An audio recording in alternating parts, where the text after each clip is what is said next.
Itu ada yang tanya, Bu Dokter, itu benar nggak Ustaz?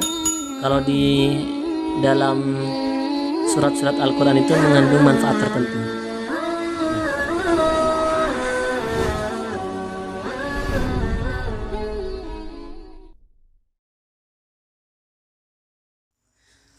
Bismillahirrahmanirrahim. Jadi pertama saya ingin sampaikan kepada semuanya bahwa Al-Quran itu memiliki fungsi yang sangat konkret, yang sangat nyata bagi kehidupan kita semuanya.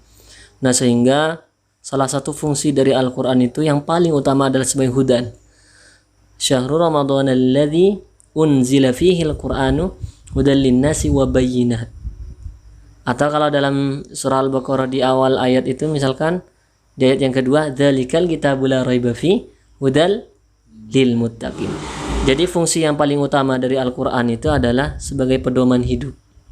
Makanya disebutkan oleh para ulama, Al-Quran itu merupakan miniatur kehidupan.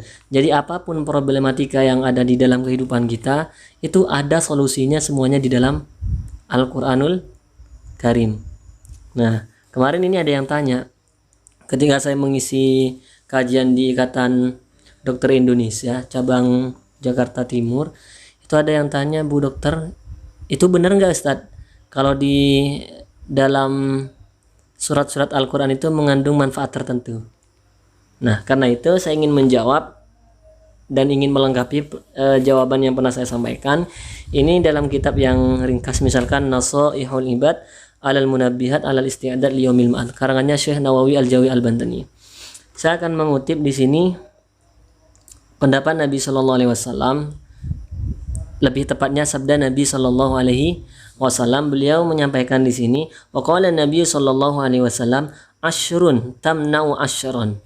Kata Nabi, ada 10 hal yang mampu mencegah 10. Ada 10 surat di antara sekian banyak surat 114 itu oleh Nabi disebutkan secara khusus ada 10 surat yang berfungsi untuk mencegah 10 hal lainnya atau 10 musibah lah, bisa dikatakan seperti itu. Suratul Fatihati tamna'u ghadabar Rabbi.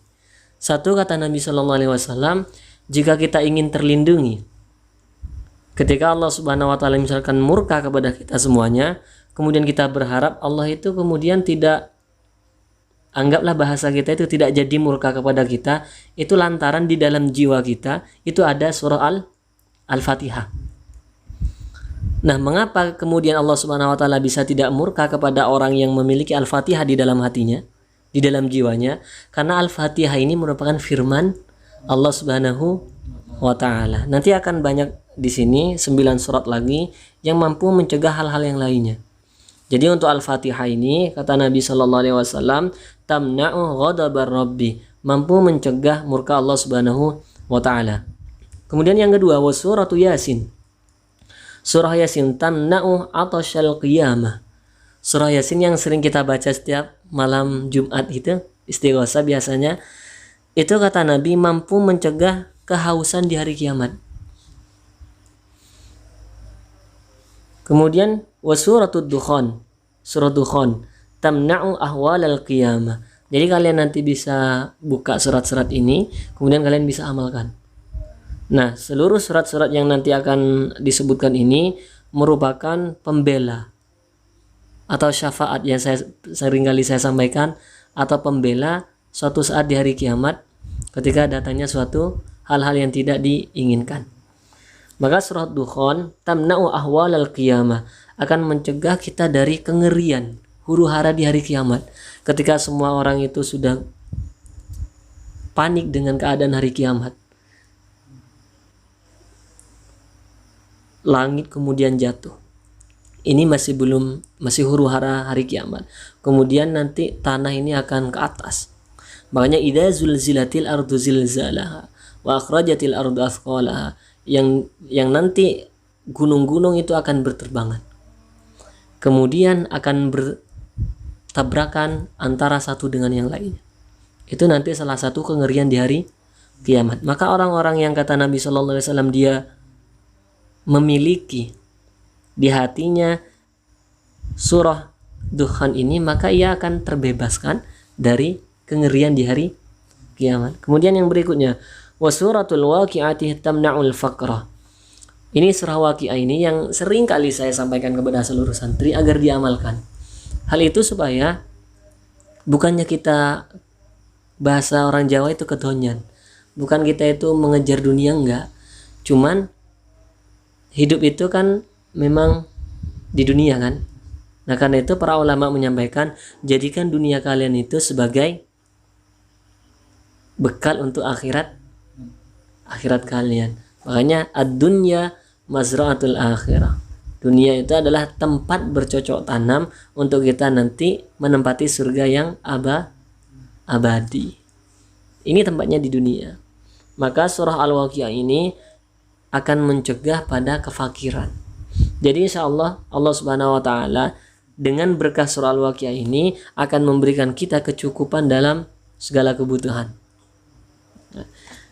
Maka ini harus senantiasa kita amalkan. Maka alhamdulillah ya, sampai pagi tadi masih baca Al-Waqi'ah kan. Ya saya harap tetap ini dibaca Al-Waqi'ah terus, karena ini juga merupakan salah satu amalan di pondok saya, pesantren mahasiswa Al-Hikam Depok itu. Beliau almarhum al-maghfurlah Kiai Haji Ahmad Hashim Muzadi menyarankan kami para santrinya dan seluruh asatid dan bahkan warga yang di sana untuk istiqomah membaca surah Al-Waqi'ah. Ya kalau di pondok saya itu di sana bacanya setelah subuh. Setiap ba'da subuh itu baca terus Al-Waqi'ah. Dan bukan hanya dengan santrinya, tapi dengan seluruh masyarakat dan orang-orang yang ada di masjid pada waktu itu setelah sholat subuh. Ini semuanya harus baca nih. Itu salah satu amalan. Dan itu ternyata khasiatnya mampu mencegah kita fakir. Wa suratul mulki tamna'u adzabal qabri. Dan surah Al-Mulk Tabarak itu mampu mencegah kita dari siksa kubur. Bahkan di dalam riwayat yang lain, surah Al-Mulk ini mampu memberikan cahaya kita kepada kita semuanya ketika berada di alam kubur. Makanya ada suatu riwayat yang sangat luar biasa, itu disebutkan di dalam tafsir Ibnu Katsir. Di sana ada suatu riwayat yang menyampaikan ketika seseorang yang memang dia senantiasa terbiasa dan memiliki surah Al-Mulk ini dibaca terus sampai kemudian ia wafat, ketika ia kemudian ingin disiksa oleh malaikat, maka kemudian surah Al-Mulknya ini muncul dan ia berwujud, dan ia kemudian berdiskusi membantah kepada malaikat yang ingin menyiksanya. Kata malaikat ini, saya akan menyiksa orang ini.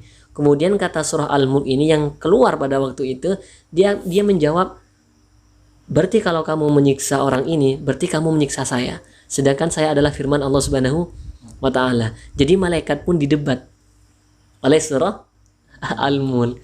Sehingga kedua malaikat ini, malaikat Munkar Nakir ini, kemudian dia terbang. Dia menghadap kepada Allah Subhanahu wa Ta'ala dan menyampaikan, ya Allah, bagaimana orang ini ketika orang ini ingin disiksa, ternyata ada sosok, ya, misalkan ada sosok yang kemudian menjelma dan ia mengaku sebagai firmanmu. Itu dia surah Al-Mulk. Apa kemudian kata Allah Subhanahu wa Ta'ala? Kata Allah, bebaskan orang itu.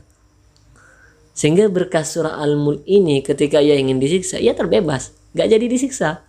Bagaimana mau disiksa sementara di dalam jiwanya itu ada surah Al-Mulk yang merupakan firman Allah Subhanahu wa Ta'ala.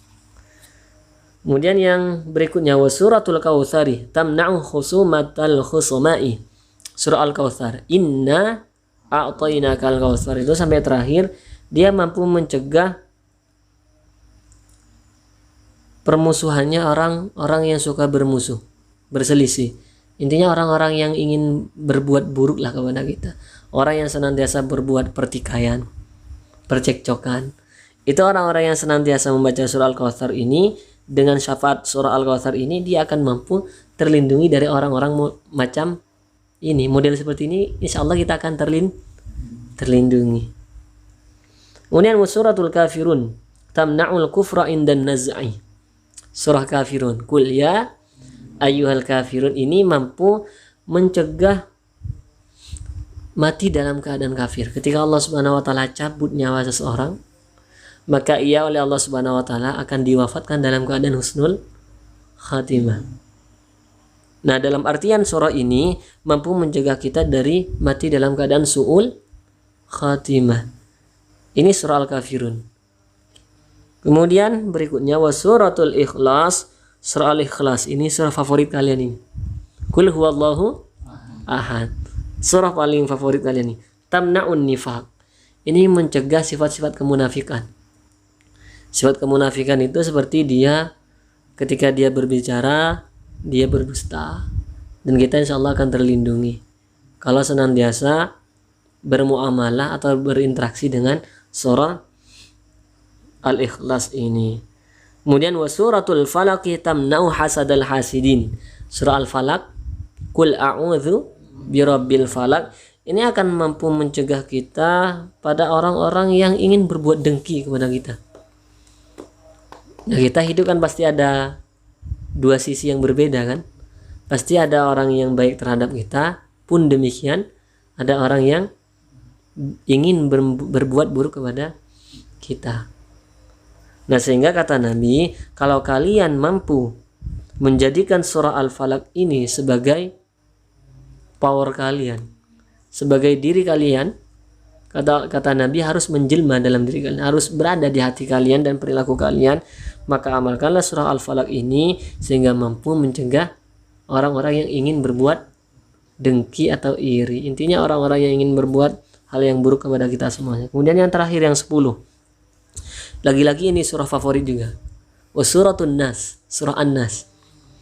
Ini mampu mencegah pada was-was. Tahu was-was? Hal-hal yang membuat kita itu bimbang, ragu. Kadang ini orang yang sholat biasanya.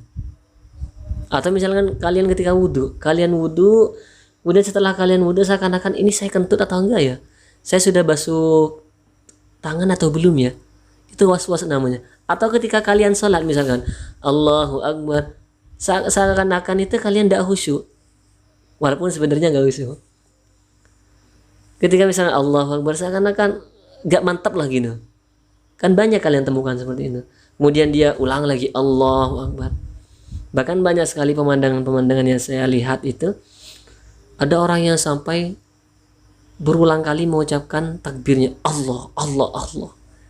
Itu banyak orang semacam ini. Karena ia sudah dipermainkan oleh syaitan. Hanya dibisikin.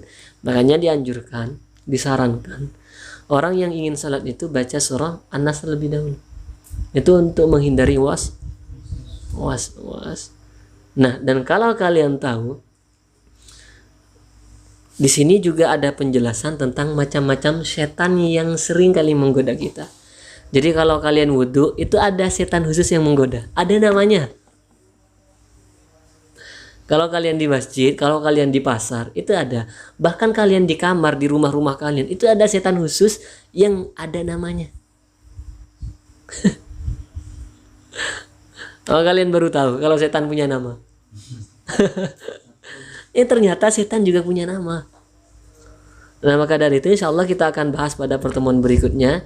Jadi untuk saat ini 10 surah ini yang telah kami sebutkan tadi, ini bersumber dari Nabi Shallallahu Alaihi Wasallam, dan pasti segala yang terucap dari lisan Nabi itu adalah suatu kebenaran. Dan inilah yang sering kali saya sampaikan, bahwa salah satu syafaat yang kita nantikan sebagai orang yang beriman adalah syafaatul Quran. Ya, saya kira itu yang bisa dijawab dan dilengkapi untuk jawaban saya.